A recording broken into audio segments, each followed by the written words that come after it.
Candace Owens' bizarre courtship with George Farmer. This clip is courtesy of Nathan Livingstone, Milk Bar TV on X. Make sure that you follow Nathan. He's always has this amazing breakdowns and videos, and from the past. He's like Mace Moore as well. But the people were telling me, but why couldn't I just analyze this interview from Candace Owens to her then fiance? They were going to get married, George Farmer. And imagine that it was Erica Kirk interviewing Charlie Kirk.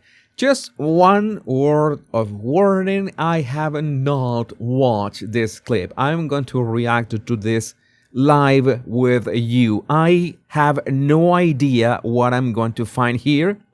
So let's find out with you, my lovely body language buddies. Let's go. A wedding special. No, I'm not talking about William and Kate or Harry and Meghan. I'm talking about me. I am getting married this weekend, so we decided that we were going to make this a wedding special and introduce you guys to my fiance, future husband, George Farmer. Okay, so first thing that I noticed is that this is not the body language that we are used to see. Yeah, this is not Candace's usual body language. And now I don't mean her current body language. I also mean when she was working at the Daily Wire. And this is when she was in PragerU. By the way, that's why you see the logo on the lower right corner. So I don't know. Maybe she was excited to marry this guy after knowing him for what? 17 days? So just to give everybody context, we got engaged after 2.5 weeks, maybe? I think it was about that time, yeah. Right, that's right, yeah. right, which is pretty crazy. Yeah, whirlwind romance, I believe. Is the I know. expression. Nothing romantic was said, between that day and the day that we got engaged. Nothing romantic was said at all. There was no overtures. We didn't go for dinner. Like nothing. Send her flowers. No, nothing. Yeah, nothing exactly. And so I was very clear about that because it was almost like getting to know oneself in some ways. It was kind of a very strange experience. Okay, you meet a woman, and basically 2 weeks later, you are going to marry her, just like that. And there's nothing romantic in those 2 first weeks. And I can understand. I didn't know that it was like this. There's an edit of several interviews. And this was an interview of this guy on somewhere else, saying that there was nothing romantic between him and the woman who was going to be his wife in a matter of days. Okay. Yeah.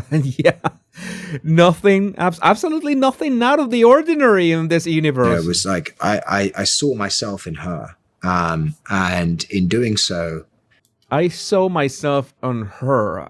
Did he get that from a Hallmark Channel movie? And that sounds sort of, well, I fell in love with myself. No, I didn't fall in love with her. I fell in love with a woman who gave so much of myself back to me, and I kind of, I was very willing to let myself fade and give glory to her. Did Meghan Markle write this speech? Because this sounds like a word salad. I need to repeat this, because this is not something that a man would usually say. Because we are way more direct in the way that we talk. This is odd in itself. Back to me, and I kind of, I was very willing to let myself fade and give glory to her. I was willing to fade and give glory to her. Better. Better. That was that's how I view our marriage in many ways. Like I'm very happy to take a secondary position to give glory to her. Oh, that is why you let her just say all those insane things on her show. That explains everything. now we can stop demanding her husband to step in and do something about, the astral projections and third eyes and the Egyptian planes and what else? I don't remember. I lost track of everything. Glory to her. Nothing had been said. Like there had been no romantic overtures at all at any of this point. It had all just been very kind of above board and talking about politics and engaging in kind of philosophical conversations. Philosophical conversations with Candace. I don't know, Rick. I have high doubts that was real. No, that of all the things that never happened, this never happened the most. And then at the end of December, we started. I called her a couple of times just to kind of chat, and again, just had these long, prolonged conversations, which were mainly about politics and trying to understand what she wanted to do in life. And at the end of December, I was actually flying to South Africa at the time for New Year's, and I called her and I just said, listen, I know this is completely crazy and we've just met, but how do you feel about getting married to me? How do you feel about getting married to me? What do you think about this? What, maybe, yeah, there's literally nothing romantic about that. The question was spot on.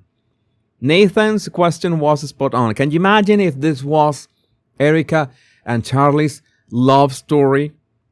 The candidates would be having a collective meltdown over this. That Erica is a honeypot operation or something like that.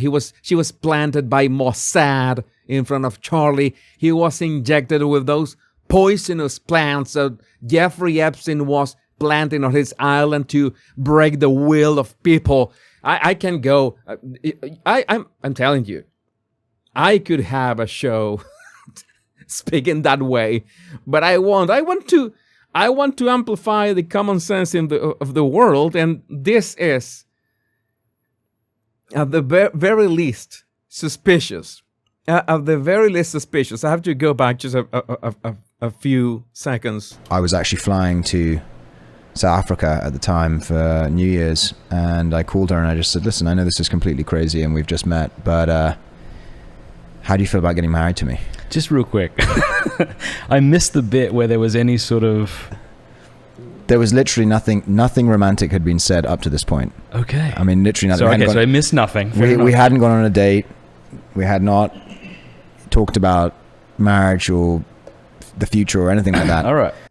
Okay, this is the part that I tell you why I don't watch podcasts. Because I don't know what drives two guys to sit down and talk about these matters, like, who cares? But at the same time, it's great that these two dudes decided to sit down and this Candace's husband say these things so we can find out how wacko is all this love story between Candace and her husband. Because it is, I would say that I don't want to judge. There are marriages that turn out well after a whirlwind romance, but it was no romance. It's he himself saying that. Some marriages turn out well, but that is not the norm. That is not the norm. You have to, I don't know, maybe they have plenty of conversations over 2 weeks.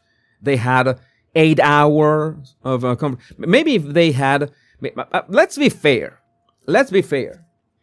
I mean, if you spend 2 weeks, if they had, let's say, not 8 hours, nobody's going to have spent 8 hours of talking, but maybe like that movie, Until Sunset, until I don't remember the what's one with Ethan Hawke. Maybe they spend 2 to 3 hours a day talking about, what drives each other, if they have this chemistry.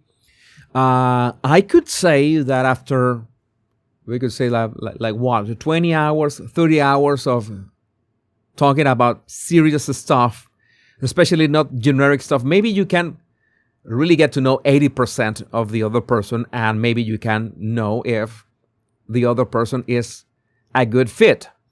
I want to be really honest about that, because many people, not even after 4 or 5 dates, talk about serious stuff. They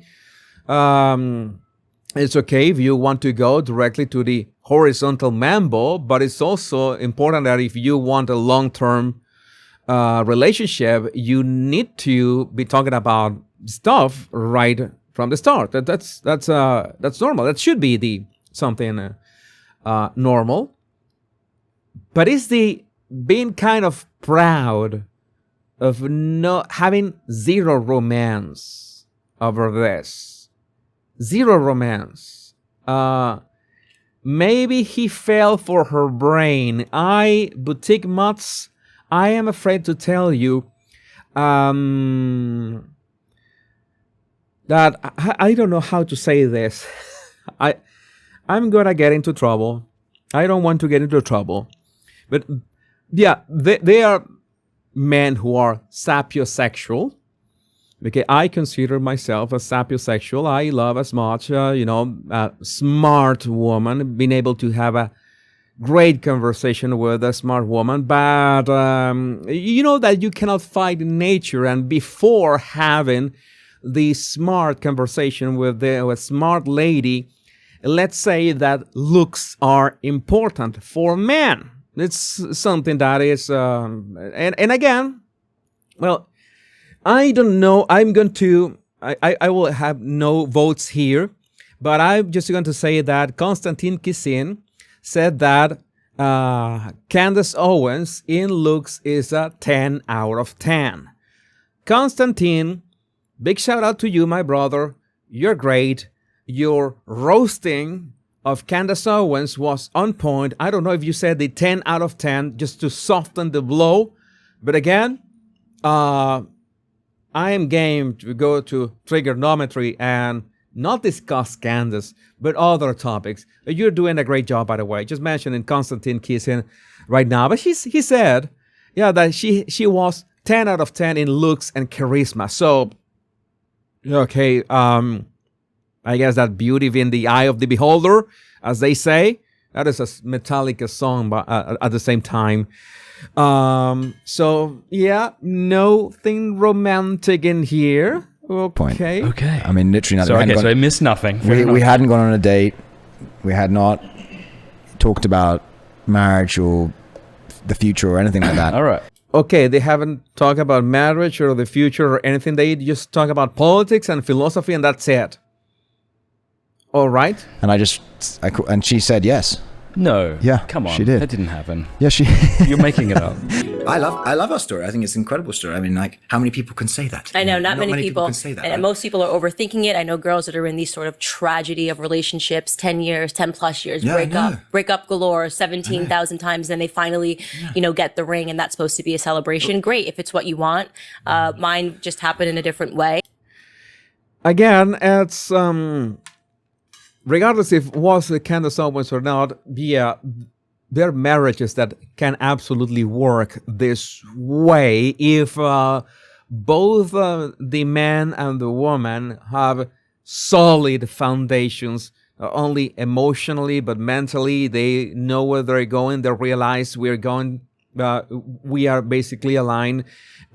They have this amazing connection, amazing chemistry from the get-go, and say, what are we waiting for? You realize this is what I've been waiting for. That can 100% happen. But I'm going to go. I can say from a body language perspective, a scientifically verifiably perspective, that, oh yeah, he's got the body language of such and such, because no, I cannot. What I notice is that he's being very frank about how he basically got to ask Candace Owens to marry him. And both in all three interviews, he's very frank about. Was two or three of them, two of them. The two interviews, he was very frank about how he met Candace. I didn't see any hesitation, and again, is like totally okay with that. Yeah, it is absolutely bonkers. I have no another idea. Even my system, the system that I use to change cameras, failed. But I would like to know what you think about this in the comments. My name is Jesus Enrique Rosas. I'm the body language guy. Much love and bliss.